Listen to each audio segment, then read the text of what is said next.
প্রিয় শিক্ষার্থীবৃন্দ, আশা করি তোমরা ভালো আছো, আমিও ভালো আছি। আর এই মহামারীর সময়ে সবাইকে নিজের সুরক্ষা নিজেই দিতে হবে। নিজে ভালো থাকলে সবাই ভালো থাকবে। বিশেষ করে এখনকার সবচেয়ে বেশি প্রয়োজন হলো মাস্ক পরা এবং হাত 20 সেকেন্ড পর পর সাবান দিয়ে ধোয়া অথবা স্যানিটাইজার ইউজ করা। তাহলে তোমরা ভালো থাকবে। আশা করি তোমরা নিয়মবিধি মেনে চলবে এবং সাথে সাথে বই পড়তে হবে, বইয়ের সাথে সংযুক্ত থাকতে হবে। কারণ আমাদের বছর প্রায় শেষের দিকে, তা পড়া যদি না পড়লে আমরা বাকিগুলো পারবো না। তাই আজকে আমরা পড়তে যাচ্ছি বিজ্ঞান অষ্টম শ্রেণী, যেটা অধ্যায় হলো 9 বর্তনীয় জলবিদ্যুৎ। তাহলে আমরা একটা যদি দেখি, এখানে বিজ্ঞান কথা অর্থ হলো বিশেষ জ্ঞান, পরীক্ষা নিরীক্ষা দ্বারা লব্ধ যে জ্ঞান সে হলো বিজ্ঞান। তারপরে রয়েছে কি বর্তনী। বর্তনী হলো আমাদের যেমন স্কুল থেকে বাসায় যাই, বাসা থেকে আবার স্কুলে আসি, এই যে যাওয়া এবং আসা যে রাস্তাটা ব্যবহার করি, যেমন এটা একটা রাস্তা, এই যে ব্যবহার করা আমরা, এটা আমাদের বাসা, এটা হলো স্কুল। এখন আমি ইচ্ছা করলে বাসা থেকে এই পথ দিয়ে এসে এই পথ দিয়েও যেতে পারি, অথবা এই পথ দিয়ে এসে আবার এই পথ দিয়েও যেতে পারি। এটা আমার ইচ্ছে উপর নির্ভর করে। তাহলে স্কুল এবং বাসা এই যে চলার যে পথটা আছে, এই পথটাই হলো বর্তনী। আর এই পথ দিয়ে যখন বিদ্যুৎ সরবরাহ হয়, তখন কিন্তু এই বিদ্যুৎটা এই পথ দিয়ে যাওয়া আসা করে। এটা হলো তড়িৎ বর্তনী। তাহলে বিদ্যুৎ চলার যে পথ, সে পথটা হলো তড়িৎ বর্তনী। তারপরে রয়েছে এই তড়িৎ বর্তনীতে 2 ধরনের হতে পারে। একটা হলো শ্রেণী বর্তনী, আর একটা হলো সমান্তরাল বর্তনী। এখন একটু খেয়াল করে দেখো, আমরা একটা বাল্বকে যদি এখানে ব্যবহার করি, আবার এখানেও যদি আরেকটা বাল্ব ব্যবহার করি, তাই দুটো যে বাল্ব আমরা ব্যবহার করলাম, এটা কিন্তু দেখা যাবে, এটা যদি তার সেল হয়, এটা যদি চাবি হয়, তাহলে দেখা যাবে এটা থেকে বিদ্যুৎ যে আসে, এবং এই চাবিটা যদি আমরা ট্যাপ করি তাহলে সংযোগ সম্পূর্ণ হবে। এবং এই চাবি কিন্তু 2 ধরনের, একটা প্লাগ কি, একটা ট্যাপিং কি। এই প্লাগ কি এবং ট্যাপিং কি এর মধ্যে একটা সম্পর্ক আছে। আর সম্পর্কটা হলো, বিশেষ করে এই ট্যাপিং কিটা যদি আমরা, ট্যাপিং কিটা দেখতে এরকম আর প্লাগ কিটা দেখতে এরকম। এই আমরা যেগুলো ব্যবহার করি সেগুলো সাধারণত যে সুইচগুলো আমাদের স্কুলে বা বাসায় আছে, সেগুলো হলো ট্যাপিং কি। আর আমাদের বাসায় বা স্কুলেও আছে, সেগুলো হলো ট্যাপ করে, অর্থাৎ চাপ দিলে এটা সংযোগ হবে, সংযোগ হলে কলিং বেলটা বাজবে। আর প্লাগ কিতে একবার লাগিয়ে দিচ্ছে, দীর্ঘ সময় আমি অপোজিট দিকে ডিরেকশনে যদি আমরা যাই, তাহলে সেটা বন্ধ হবে, নতুবা এটা চলতে থাকবে। সেটা হলো প্লাগ কি। আর এটা হলো ট্যাপিং কি। ট্যাপ করলেই সংযোগ পেলেই এটা কিন্তু সাউন্ড হবে, অর্থাৎ বিশেষ করে কলিং বেল আমরা দেখতে পাই। তাহলে এখানে ট্যাপিং কি এবং প্লাগ কির ব্যাপারটা বুঝতে পারছি। তাহলে দেখা গেল এটা হলো আমাদের শ্রেণী বর্তনী।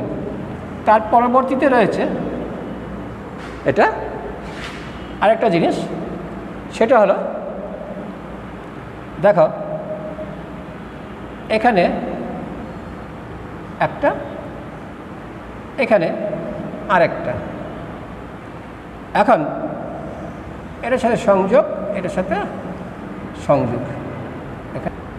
এখন দেখো এই যে এটা আর এটা পাশাপাশি রেখে যদি আমরা বর্তনীটা সম্পূর্ণ করি, তাহলে দেখা যাবে যে এই বর্তনীটা আমাদের সংযোগ সম্পূর্ণ হচ্ছে। এখন কোনো কারণে যদি এটা কাট হয়ে যায়, অর্থাৎ সংযোগ বিচ্ছিন্ন হয়ে যায়, তাহলে দেখা যাবে একটা বন্ধ হয়েছে, অথবা এটা যদি বন্ধ হয়ে যায় একটা বন্ধ হয়ে, কিন্তু সাথে সাথে কিন্তু দুটোই বন্ধ হয়ে যাবে, কারণ সংযোগটা বিচ্ছিন্ন হয়ে গেল। এটা ধারাবাহিকতা রইল না। কিন্তু এখানে দেখা যাচ্ছে যে আমার এই সংযোগটা কিন্তু ধারাবাহিকতা থাকবে, অর্থাৎ এটা যদি কাট হয়ে যায় এটা সেই সংযোগ আছে, এটা চলবে, কারণ ব্যাটারি চালু আছে এবং চাবি ঠিক আছে, তাহলে সংযোগ হলে এটা হবে। তাই এটা হলো সমান্তরাল বর্তনী, এটা হলো শ্রেণী বর্তনী। এই দুটার মধ্যে একটা সম্পর্ক রয়েছে। তাই দেখো তার পরবর্তীতে রয়েছে প্রবাহ। কী প্রবাহ? যেটা চলতে পারে, যেতে পারে, আবার একদিকে ধাবিত হতে পারে। সেটা হলো বিদ্যুৎ যেই চলার পথ রয়েছে সেটা হলো প্রবাহ। এটা হলো তড়িৎ প্রবাহ। কোনো পরিবাহকের যে কোনো প্রসেসের মধ্যে দিয়ে এক এক সময় যে পরিমাণ আধান প্রবাহিত হয় তার নাম হলো তড়িৎ প্রবাহ। অর্থাৎ এটা খেয়াল করো, পরিবাহক কথা অর্থ হলো যে কোনো ধাতব পদার্থের ভিতর দিয়ে বিদ্যুৎ প্রবাহিত হতে পারে। আমাদের যে তারটা আছে সেই তারের সাথে কিন্তু সংযোগ দিলে তারটা তৈরি তামা হলো কপার, সিইউ। এই কপারের ভিতর দিয়ে যদি এটা ধরে নাও সিইউ, এটার ভিতর দিয়ে বিদ্যুৎ প্রবাহিত হতে পারে। এখন এটার ভিতর দিয়ে এটা হলো পরিবাহক। যে কোনো প্রস্তুত, এই প্রস্তুতটা তুমি একটু খেয়াল করে দেখো, একটু জিনিস আমরা যদি দেখি দেখা যায় এটা এরকম হতে পারে, এটা এরকম মোটা হতে পারে, আবার এটা এরকম সরুও হতে পারে। তাহলে এই যে প্রস্থচ্ছেদগুলো আছে, এই প্রস্থচ্ছেদগুলো আমরা দেখতে পাচ্ছি এখানে কিন্তু একটা জিনিসের সমন্বয় ঘটছে। এই যে সমন্বয়টা হলো বিদ্যুৎ চলার পথ। এখন এই প্রস্থচ্ছেদ কথা অর্থ হলো এটা বিভিন্ন মানে কিন্তু চওড়া, মোটা, চিকুন এরকম থাকতে পারে। যেমন ধরে নাও আমার এই মার্কারটা অথবা আমার কলমটা, তাহলে এই দুটা জিনিস আমাদের কিন্তু পার্থক্য থাকতে পারে।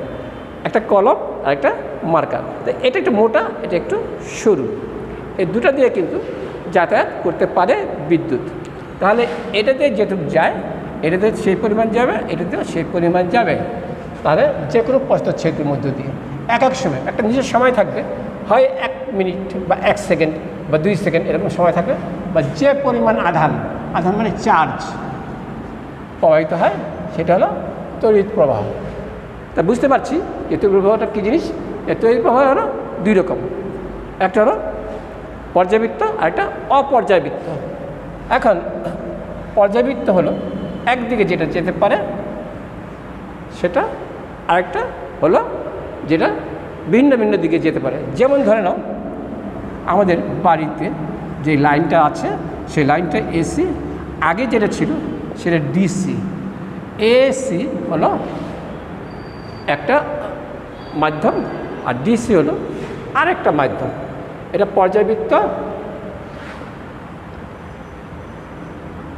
এটা হলো অপর্যাবৃত্ত।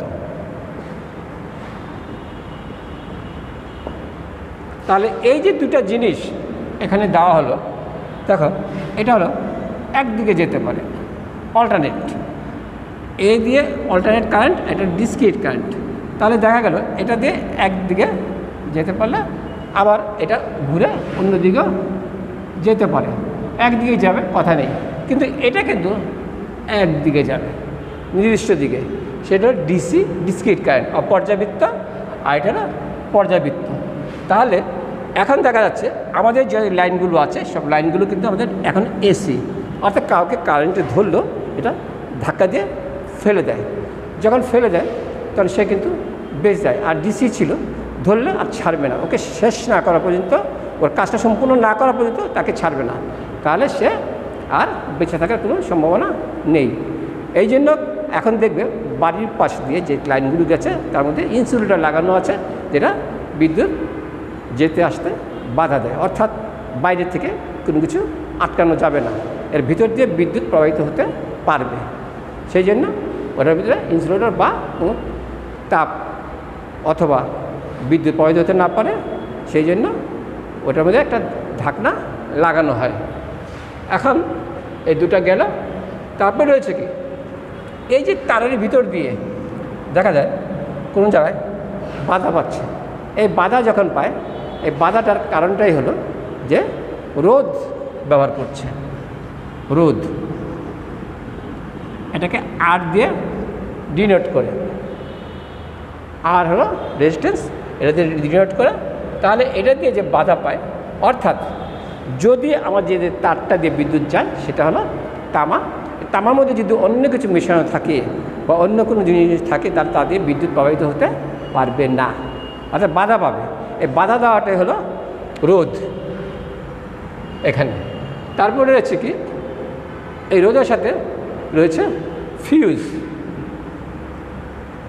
ফিউজ ফিউজ হলো টিন এবং সীসা,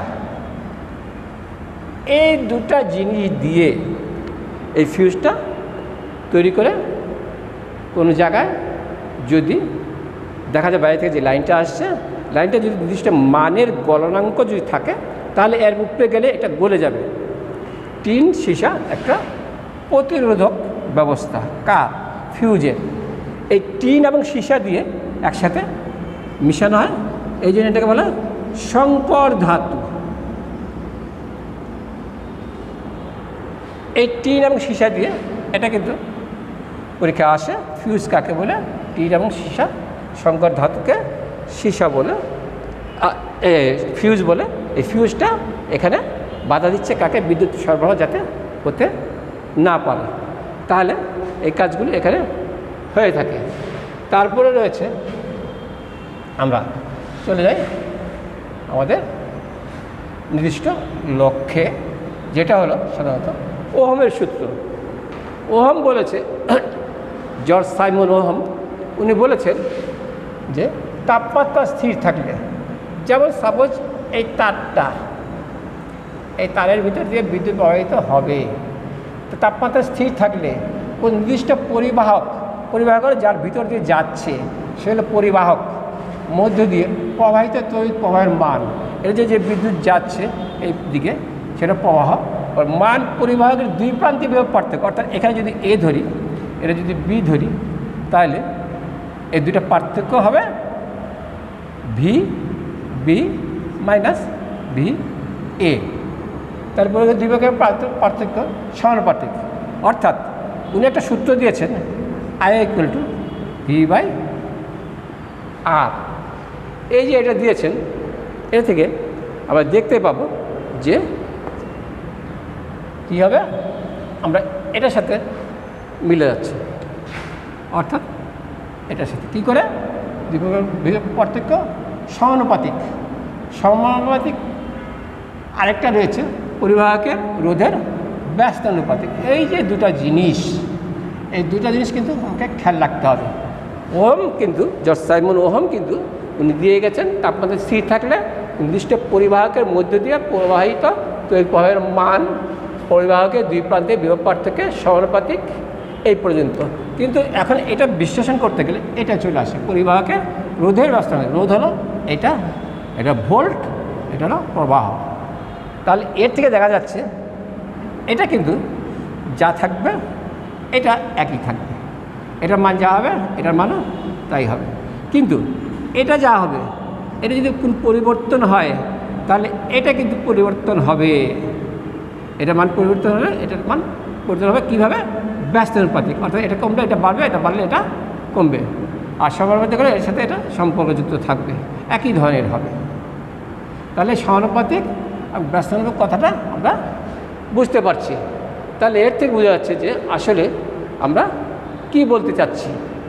দেখো, তোমরা যে সকল বাল্বগুলো ব্যবহার করো, সেই বাল্বগুলোর দেখবে নিচে লেখা থাকে, বাল্বের নিচে লেখা থাকে 220 ভোল্ট এবং 60 ওয়াট।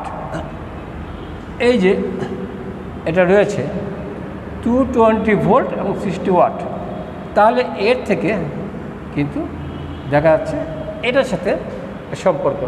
অর্থাৎ 220 ভোল্ট দিয়ে যদি 60 ওয়াটের জুল শক্তি ব্যয় হয়, তখন এটার কাজ হলো এটা, যে এত ভোল্ট থাকলে এত জুল কাজ করতে পারে, বা অর্থাৎ এতটুকু পরিমাণ এই বাল্বটা এই যে এরকম করে থাকে লাগানো, এটার নিচে লেখা থাকে এই জিনিসটা। এখন এটা 220 ভোল্ট 60 ওয়াট এটা নিচে লেখা থাকে। তাহলে এর থেকে যেটা দেখা যাচ্ছে যে এটা দিয়ে এটা আমাদের বোঝানো হচ্ছে। কথা বুঝতে পারছি? এতক্ষণ আমরা যা পড়ছিলাম তার পরবর্তীতে এখন দেখি এইগুলো আমরা প্রতীক হিসাবে ব্যবহার করব। কোষ, ব্যাটারি, ফিউজ, একমুখী সুইচ, তিনমুখী সুইচ, যেটা আমরা বর্তিনী অঙ্কন করব সেক্ষেত্রে কিন্তু এটাগুলো দরকার পড়বে। স্থিরোধ, রিওস্টেট, কুণ্ডলী, অ্যামমিটার, ভোল্টমিটার, গ্যালভানোমিটার, আড়াআড়ি তার, সংযুক্ত তার, সংযোগবিহীন তার, ধারক, ভূসংযোগ ধারক, বাল্ব, এসি তড়িৎ উৎস, এই জিনিসগুলো এই বর্তনী আঁকতে গেলে লাগবে। আমি দেখে দিচ্ছি কি কি জিনিস হবে। কোষ এরকম আঁকি, এটা হলো কোষ, এটাকে কোষ বলা হয় বা সেল। এটাকে বলা হয় ব্যাটারি, এটা হলো ব্যাটারি। অর্থাৎ কোনো খেলনা বা কোনো রিমোট এগুলো যদি আমরা ব্যবহার করি, সেগুলোকে চালানোর জন্য যে ব্যাটারি ব্যবহার করা, সেটার সংকেত হলো প্রতীক এটা। ফিউজ, ফিউজ হলো, যেখানে আমরা একটু আগে বলেছি, ফিউজ হলো সীসা এবং টিনের সংযোগের সংকর ধাতু তৈরি, যেটা দিয়ে ফিউজ ব্যবহার করা হয়, অর্থাৎ বাধা দেওয়া হয়। বেশি পরিমাণ বিদ্যুৎ যাবে গেলে আমার ঘরের ভিতরে যে দামি যন্ত্রপাতিগুলো আছে সেগুলো নষ্ট হয়ে যাবে, সেগুলোকে রক্ষা করার জন্য এই ফিউজ ব্যবহার করা। অর্থাৎ এর বেশি বিদ্যুৎ গেলে এখানে সংযোগটা বিচ্ছিন্ন হয়ে যাবে, তাহলে আর আমার ভিতরে যন্ত্রপাতিগুলো নষ্ট হবে না, সেটা হলো ফিউজ। একমুখী সুইচ, এটা এদিক দিয়ে গেল, দিয়ে এখান থেকে এটা হলো একমুখী সুইচ, যেটা ব্যবহার করা যাবে, এটা হলো একমুখী সুইচ। আর এটা হলো দ্বিমুখী সুইচ, এটা কিন্তু অর্থাৎ দুই দিকে দুইটাকে আমরা কানেকশান করতে পারবো। তারপর রয়েছে স্থির রোধ, যদি এরকম থাকে এটা হলো স্থির রোধ। স্থির রোধ আমরা ব্যবহার করব বিভিন্ন হেতু, অর্থাৎ বিভিন্ন যে সার্কিট ডায়াগ্রাম আঁকবো সেই সার্কিট ডায়াগ্রামের মধ্যে এগুলো লাগবে। রিওস্টেট,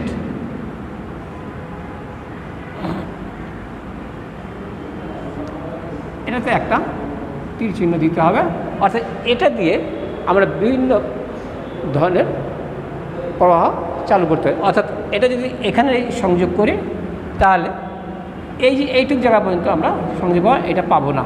আবার এখানে করলে এতটুকু পাবো, এটা পাবো না। এখানে করলে এটা পাবো, বাকিটুকু পাবো না। এরকম করে যেটা পরিবর্তন করা যায় সেটা হলো রিওস্টেট। আর যদি একবারেই যাওয়া যায় সেটা হলো স্থির রোধ। তারপরে রয়েছে কি কুণ্ডলী, তারকে দেখবে অনেক জায়গায় কুণ্ডলী পেঁচিয়ে রাখা হয়, এটা দেখতে এরকম, এটা হলো কুণ্ডলী। তারপরে আছে বিদ্যুৎ যে পরিমাপের যে যন্ত্রটা ব্যবহার করা হয়, সেই যন্ত্রটা হলো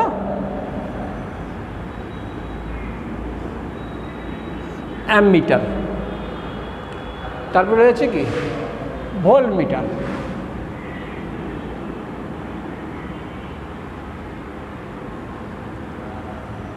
তারপরে রয়েছে কি গ্যালভানোমিটার।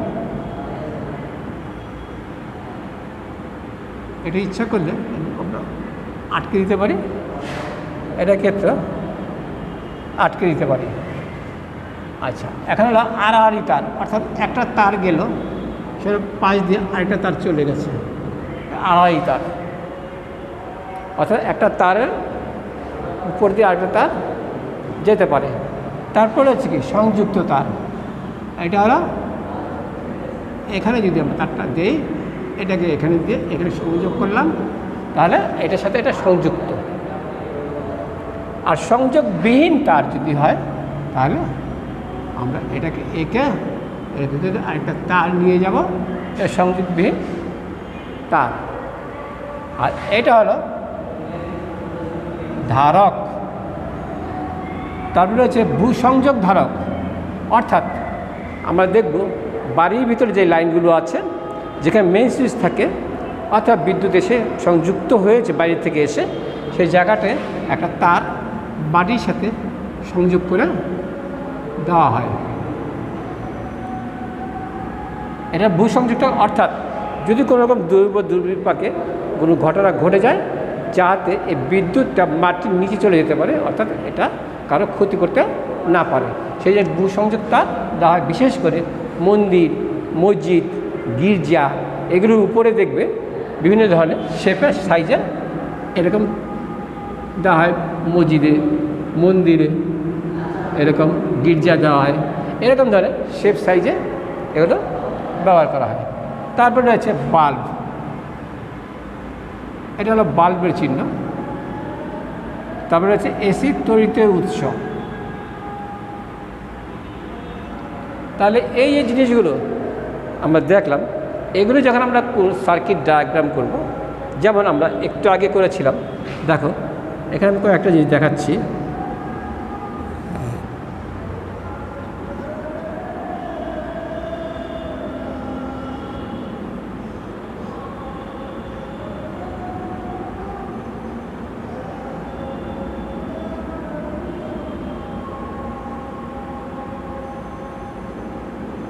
এখানে দেখো, এখানে এটা খেয়াল করে দেখো, এই যে এটা হলো ব্যাটারি, এটা চাবি, এই দুটো হলো বাল্ব শ্রেণী বর্তনীর ক্ষেত্রে। তাহলে এই যে জিনিসগুলো এখানে যে বর্তনীটা অঙ্কন করেছি তার থেকে এগুলো কিন্তু দেখা যাচ্ছে। তাহলে তোমাদের পরীক্ষায় কিন্তু এরকম জিনিস থাকে। এই পরীক্ষার যে এগুলো থাকার জন্য, এগুলো আঁকার জন্য আমাদের এই জিনিসগুলো লাগে। যেমন আরেকটা জিনিস আমি দেখাই, তাদের পরীক্ষায় এসেছিলো, সে পরীক্ষার যে একটা প্রশ্ন ছিল, প্রশ্নে ছিল একটা বাসায় দুটো বাল্ব, একটা ফ্যান, একটা টিভি যে সমান্তরালভাবে যুক্ত করা হলো। কী করে? তোমরা এটা অনেকে পেরেছ, অনেকে পারোনি। তাই দেখো এখানে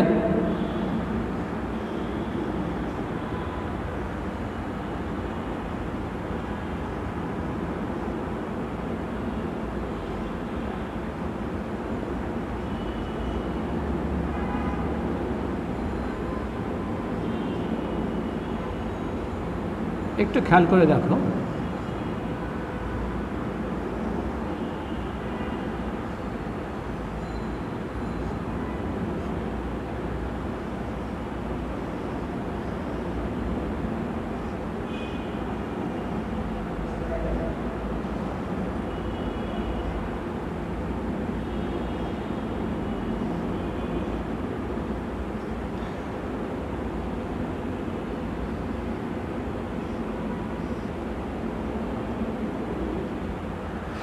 এই যে এই প্রশ্নটা তো পরীক্ষা এসেছিল। এখন এখানে কিন্তু কি হয়েছে, এটা ব্যাটারি, এই ব্যাটারি সংযোগ দিয়েছে, এটা ছিল এটা চাবি, এটা একমুখী, এটা একমুখী সুইচ, এই যে এটা।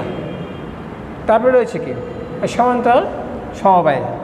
তাহলে এই ধাপগুলো দিয়েছে, এই ধাপগুলো কিন্তু তাদের একটা যদি আমাদের কোনো ডিস্টার্ব হয়ে যায় বা এইটা ডিস্টার্ব হয়ে যায়, তার বাকিগুলো কিন্তু চলবে, কোনটা কিন্তু বন্ধ থাকবে না, কোনটা থেমে থাকবে না, অর্থাৎ ধারাবাহিকভাবে এগুলো চলতে থাকবে।